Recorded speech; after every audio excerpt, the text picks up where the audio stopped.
अस्सलाम वालेकुम नाज़रीन। कपड़े पे लगे दाग मिटाएं कैसे?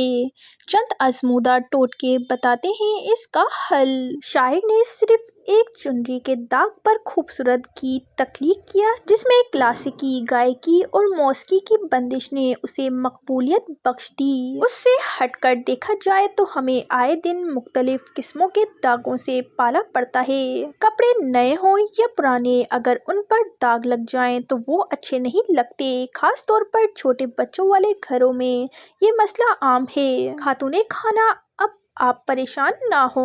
झेल में हम आपको ऐसे ही चंद ज़िद्दी दागों को साफ करने के तरीके बता रहे हैं। तेल या चिकनाई के दाग, पान वाला चूना और सफ़ेद चाक का पाउडर हम वजन लेकर गाढ़ा पेस्ट बना लें। ब्रश के साथ दाग पर मोटा मोटा लेप कर दें और सूखने पर धो लें। या टेल्कम पाउडर, मैदा या आटा डालकर थोड़ी देर कपड़ा रखे रहने दें। थोड़ी देर बाद दूसरा कपड़ा या बटर पेपर इसी दाग पर रखकर इस्त्री कर लें। दाग पर बराह रास्त इस्त्री से गुरेज करें, वरना दाग पक्का हो जाएगा। चाय के दाग पर नमक लगाकर फौरन धो लेना सही है, मगर नमक जस करने का इंतज़ार ज़रूर कीजिए। अगर हो सके तो फौरन सुहागा मल दें और 10 मिनट बाद नीम गर्म पानी से धो लें। पेन की स्याही के दाग, पेन के दाग दूर करने के लिए उस पर हेयर स्प्रे करें, उसके बाद धो लें। मेहंदी के दाग, पान वाले चूने का पेस्ट बनाकर मेहंदी के दाग पर लगाएं और जब सूख जाए तो ब्रश से रगड़ कर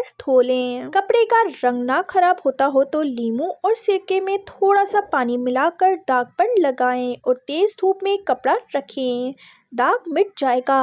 पान के दाग, पंसारियों की दुकान से रंग कार्ड लेकर इससे दाग वाली जगह धोने से रंग कट सकता है, मगर उसकी मिकदार मामूली हो तो बेहतर है और बड़ी ही एहतियात की ज़रूरत है। अगर लीमू का रस मिलाया जाए तो दाग हल्का हो जाएगा। अगर कोई ऐसा कपड़ा है जो आपके लिए बड़ी अहमियत रखता है तो फिर मुर्गी या कबूतर की बीट ब्रश की मदद से लगाकर सुखाने के बाद धोने से पान का दाग फौरन गायब हो सकता है। कॉस्मेटिक के दाग, ऐसे दाग ग्लिसरीन से साफ हो सकते हैं। लिपस्टिक के दाग टूथपेस्ट मलने से साफ हो जाते हैं। रंग के दाग, दही की छाछ में रंग वाला हिस्सा डिबो दें, थोड़ी देर बाद धो लें या एक्सोलिक एसिड से साफ किया जा सकता है। क्रीम गाढ़ी करना, मगर कैसे? क्रीम गाढ़ी करने के लिए फेंटते वक्त एक पाव क्रीम में 1 चाय का चम्मच सादा जेलेटिन मिला लें। जेलेटिन फजूल दूध चूस कर क्रीम को जल्द गाढ़ा होने से मदद मिलेगी। चीनी को चींटियों से बचाएं, मगर कैसे? चीनी के डब्बे में अगर 3-4 लौंग डाल दिए जाएं तो चींटियां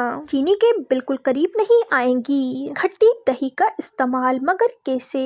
दही अगर बहुत खट्टा हो तो इसे ज़ाया करने के बजाय इसमें चांदी के ज़ेवरात भिगो दें और फिर थोड़ी देर के बाद धो लें। इस तरह ज़ेवर बिल्कुल चमक जाएंगे। जिसकी दाएं आँख या बाएं आँख फड़कने लगे तो इल्मे जाफर के मुताबिक बाएं आँख फड़के तो ये परेशानी और गम की अलामत है, इसमें सदका ज़रूर दें। और दाएं आँख फड़कने लगे तो ये रिस्क, दौलत, खुशी और शादी होने की अलामत है। गर्म दूध पीने से हिचकी दूर हो जाती है। ठंडे मिजाज वाले लोग सर्दियों में पकोड़े खाएं, ये आंतों को नरम करते हैं, पेट भरते हैं, नज़ला जुकाम भी ठीक करते हैं। अगर गले में मछली का कांटा फंस जाए तो थोड़ा सा जैतून का तेल पी जाएं या डबल रोटी को दूध या पानी में भिगोकर गेंद की शक्ल में गोला बनाकर निकल जाएं।